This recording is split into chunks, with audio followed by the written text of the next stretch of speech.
hoje, em tempos de coronavírus, traz para uma entrevista um dos mais preparados profissionais da área de saúde, que é o bioquímico Rodrigo Cesário, responsável pelo Laboratório de Análise do Hospital São Salvador e também pelo Laboratório de Análise Hemolab aqui em Além Paraíba. Eu agradeço a sua presença, Rodrigo, e começo perguntando a você o seguinte: as perguntas que as pessoas querem fazer. Está feliz da profissão? É aquela que você escolheu? Muito feliz, muito realizado. Você me apresentou como bioquímico do hospital e do Hemolab. Também sou professor da Universidade de Além Paraíba. Professor universitário. Estou feliz, a profissão me realiza porque ela me mostra muitas coisas diferentes. Ainda que a gente lide com doença, mas é muito bom saber. Rodrigo, o que é exatamente SWAB? As pessoas têm uma dúvida, várias dúvidas, né? Eu queria que você explicasse de uma maneira pedagógica o que é SWAB, como é que é colhido esse material nas pessoas para verificar o coronavírus, e depois o que é feito com esse material. Então, é uma boa notícia, porque o coronavírus já é uma coisa pavorosa, que está todo mundo alarmado, né, com essa situação. O SWAB não é invasivo, não é agulha, não dói, é um cotonete comprido. E ele, dentro desse cotonete, nós temos um material, né, que vai conservar esse muco que nós vamos tirar. Na verdade, nós chamamos de SWAB nasofaríngeo. Então, ele vai ser colhido em 3 locais diferentes. Vai ser colhido na narina esquerda, na narina direita e na orofaringe, lá dentro da boca, bem lá no fundinho da garganta. E aí a gente pega esse material, acondiciona dentro de uma salina para conservar, e esse material segue para um laboratório de apoio que possui máquinas que vão fazer replicação do DNA viral. Porque antigamente, os exames mais antigos, né, que não são tão velhos assim, nós pesquisávamos anticorpos. Que aí todo mundo já ouviu falar, todo mundo já fez exame, anticorpo IgG, anticorpo IgM, só que é um exame demorado, que até o próprio corpo demora para produzir esses famigerados anticorpos. Nessa nova metodologia, que nós chamamos de PCR, de replicação de DNA, nós pesquisamos especificamente o DNA do vírus. Os laboratórios de apoio, que a gente sabe que essas máquinas que fazem esse tipo de exame são máquinas muito caras, então os laboratórios, a maioria deles, os laboratórios médios e pequenos, usam os laboratórios de apoio que atendem ao Brasil todo. Ou seja, vocês vão localizar, a máquina vai detectar o DNA específico para o coronavírus, para esse que apareceu agora. Covid-19. Para a Covid-19. Isso. Quanto tempo demora um resultado desse, Rodrigo? Nós temos a garantia dos laboratórios de apoio. Recebi o comunicado hoje dos 2 laboratórios de apoio que nós trabalhamos em Além Paraíba, que 48 horas. Desde a coleta até o resultado final, 48 horas. Agora, a Agência Nacional de Saúde, a ANS, e o próprio ministro disseram que os planos de saúde são obrigados a pagar esse tipo de exame. Aqui em Além Paraíba, vocês já tiveram algum tipo de pedido? Ainda não? Não, porque nós não tivemos nenhum caso, né? Mas a recomendação, nós já recebemos esses comunicados, e sim, os planos de saúde estão orientados a cobrir esse exame, que nem é um exame caro, né? Se nós formos observar aí uma média, que saúde é caro, é um exame que hoje ele deve custar para os planos de saúde na casa aí de 2 centenas, de 200 a 300 reais o teste. Não é dos exames mais caros, né? Nós vamos observar alguns exames que os planos de saúde são obrigados a cobrir. Alguns exames genéticos chegam a custar 6 mil reais. Então, eu acho que os usuários dos planos não vão ter problemas com os planos com relação a isso. Agora, como você me disse, você gosta, você já estuda, está sempre estudando, participando de congresso, entende dessa questão de vírus, de bactérias, porque é o seu dia a dia no laboratório, né, convivendo com isso tudo. Qual é a sua expectativa para essa doença no Brasil? Você acha que nós vamos ter depois especificadamente Além Paraíba, nós vamos ter um boom de casos? O que você acha? Então, eu venho acompanhando a ideia, os comentários de alguns virologistas. O coronavírus não é um vírus novo que está parecendo que o coronavírus foi descoberto em 2019. Covid-19. Não, ele é o vírus que foi descoberto no ano de 2019. E essa grande preocupação não é nem pela mortalidade que ele causa, porque em estatística ele é um vírus muito pouco letal. Sim, 2,5% a 3%.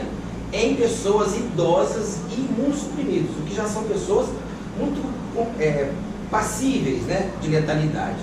Na população jovem, 0,1%. Então a preocupação do Covid-19 não é nem essa mortalidade, a preocupação é com a velocidade com que ele se espalhou, a sua capacidade de viver fora do organismo.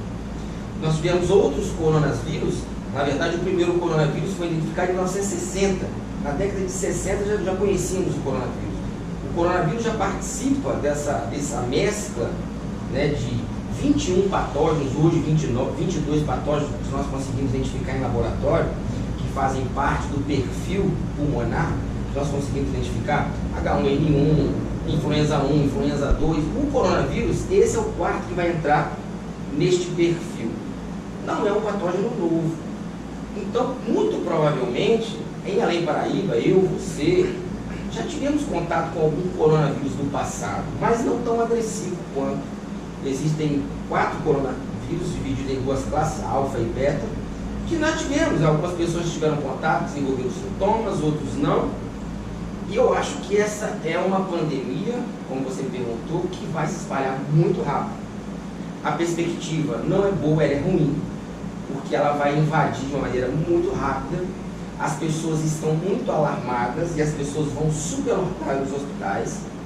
Nem todo mundo vai evoluir para uma síndrome respiratória aguda ou grave, mas será um boom que a própria expectativa dos maiores cientistas é que dentro de 3 meses nós tenhamos o pico dessa doença, mas que em no máximo um ano a gente não vai ouvir falar mais disso. E vacina, Rodrigo, você acha que demora? Tem gente que fala em meses, tem gente que fala um ano somente para o ano que vem. Eu também acredito, porque ainda que tivemos festejado que as 2 cientistas brasileiras desenvolveram lá, conseguiram replicar o genoma do vírus em 48 horas no Brasil, isso foi importantíssimo para nós, porque nós só temos esse exame hoje de replicação de PCR, porque elas identificaram o PCR, o DNA do vírus, ou o RNA do vírus, muito rápido. Então, este é o genoma do vírus, se ele aparecer no seu aparelho, com este perfil de ácidos, é o Corona-19, é o Covid-19. Foi ótimo, fantástico, mas o desenvolvimento da vacina não implica somente isso. Conhecer as proteínas que estão na parede, na membrana do vírus, não condiz só em dizer qual é o DNA do vírus ou o RNA do vírus. Existe todo um processo e um protocolo que as instituições precisam cumprir de desenvolvimento da vacina, de testes em laboratório, testes em humano, ver se elas vão ter algum tipo de reação alérgica ou idiosincrasia, que a gente não sabe o que pode acontecer. Então o processo, por mais acelerado que ele seja, eu acredito que chutar em meses é muito ousado. Agora, a Juliana, enfermeira da epidemiologia da prefeitura, Juliana Mariano, acredita que venha primeiro um medicamento retroviral, um antiviral. Essa é a sua opinião? Já estão sendo testados todos os antivirais que já foram utilizados no passado, nas grandes epidemias da SARS, que está associado ao coronavírus. O coronavírus teve uma grande participação nisso. O próprio H1N1, algumas influenzas que vieram mais fortes, como a gripe suína, e alguns antivirais funcionaram muito bem. Eles já estão sendo testados nos protocolos pelo mundo inteiro.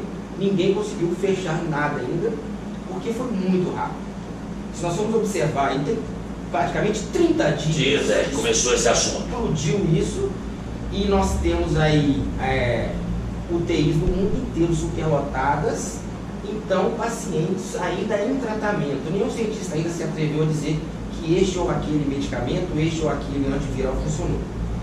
Nós temos notícia que os pacientes, em média, que evoluem para a respiração aguda, têm ficado em ventilação mecânica durante 3 semanas. É muito tempo, né? É muito tempo. Um respirador, né? É muito tempo. Então, não dá ainda para dizer que este ou aquele medicamento funciona mais ou melhor do que o outro. O Hospital São Salvador, que hoje tem um bom laboratório de análise, uma equipe muito boa, você, Brenda, enfim, todas as pessoas que lá trabalham. É um hospital eu não gosto de dizer baixa complexidade, que eu acho que a gente chegaria a uma média complexidade aqui. Mas você acha que dentro do nosso padrão, não havendo logicamente um boom em Além Paraíba, que eu nem acredito que haja, uma explosão de casos, mas você acha que o hospital daqui segura? Sim, com certeza, porque o hospital vem sendo preparado, assim como você anunciou ontem, já estão acontecendo treinamentos, toda a equipe já está muito mobilizada e o hospital São Salvador, e eu conheço vários hospitais pelo Brasil, que eu já andei bastante por aí, apesar da população se preocupar demais, é um dos melhores hospitais da região, atendendo a população. E por trabalhar, eu sei que não importa se você tem carteirinha de plano ou se você não tem plano de saúde. Porta aberta, né? E eu acho sim que profissionalmente e estruturalmente o Hospital São Salvador vai suportar à medida da sua possibilidade, sim. Mas a gente não sabe que boom será esse. Sim, Nós já temos notícia que alguns hospitais da Espanha já estão colocando pacientes dentro do centro cirúrgico para fazer ventilação mecânica dentro do centro cirúrgico, porque não há vagas em UTI mais. Então nós temos que, quem tiver fé, orar. Quem não tiver fé, tratar de passar gel, comer gel, tomar banho de álcool gel, para que essa coisa não evolua de maneira tão astronômica como evoluiu na Europa. Porque nós nem sabemos como esse vírus vai se comportar aqui. Pois é, antes de encerrar, isso que eu ia te falar, né? Ainda tem esse, que eu não sei se é um complicador ou um facilitador, mas precisa ver como é que o vírus vai se comportar num país tropical e úmido, né? Tropical e úmido, porque já tivemos notícia que o coronavírus por si só ele não gosta de temperaturas aumentadas, temperaturas elevadas. E este que é o grande complicador, porque dentro do corpo humano, ele vai fazer valer lá a sua característica de vírus e vai usar o metabolismo da pessoa, ou do seu hospedeiro. Mas o grande problema é essa transmissão, é o tempo que ele fica fora do hospedeiro, porque ele não tem tanto tempo de vida assim fora do hospedeiro.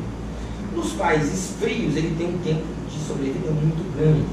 Mas por não gostar de temperaturas elevadas e de umidade, nós não sabemos qual será essa sua capacidade de transmissão no Brasil. Ainda que já está se aproximando, o verão está acabando. Mas a gente não tem aquele inverno rigoroso, né? Então a expectativa é de que talvez a evolução dessa pandemia no Brasil seja menor e nos países abaixo do Equador. Tomara, né? Porque pelo menos isso de vantagem nós temos que ter. Você sabe que eu ainda não peguei nada, na hora que eu dei a primeira tosse, né? Você já sabe que eu te acho, né? Provavelmente será o primeiro paciente a fazer o teste de coronavírus particular. Abraço, Rodrigo, muito obrigado pela sua participação. Obrigado a você que está ligado aqui na TV Além Paraíba Net. Também nós estamos replicando essa entrevista também na Rádio Cultura. E a gente volta na próxima semana com mais um entrevistado interessante, com mais um assunto aí da atualidade. Até lá.